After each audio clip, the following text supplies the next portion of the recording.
Aquí tengo estas cajitas que son de fuego. Estas tienen problema, pues cuando uno la enciende no se ve el efecto del fuego. Bueno, vamos a ver de dónde origina el fuego. El problema es este, traen los tornillos muy sujetos. Se los vamos a aflojar un poco. Vale. Ahora lo vamos a encender y van a ver el sistema del fuego. Esto es el efecto. Ya está girando, están muy apretados. Vale. Ahora semi-armémoslo y lo vamos a echar a andar. Y esto nos va a dar el efecto del fuego.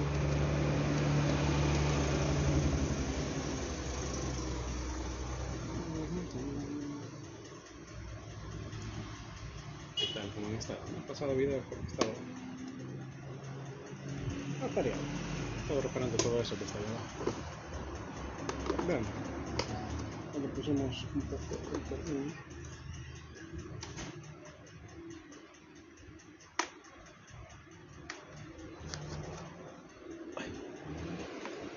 Pegamos el conector.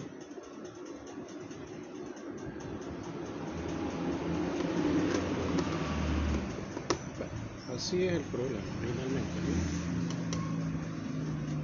Ahorita lo hemos puesto así para que se vea cómo se ve sin el efecto del fuego.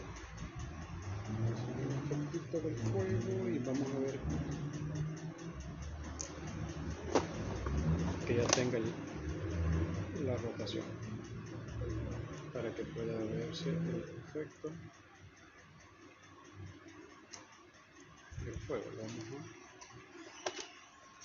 a elevar un poco. Este motorcito que nos hace el efecto con esto. Entonces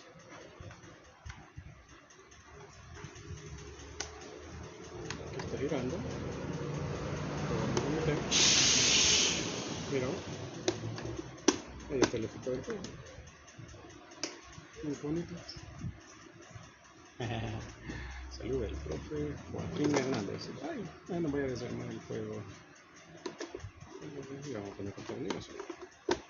Ahí no va a tirar fuego.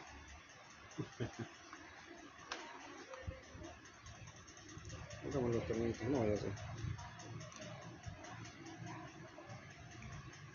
Así es como se reparan estas casitas con efecto de fuego.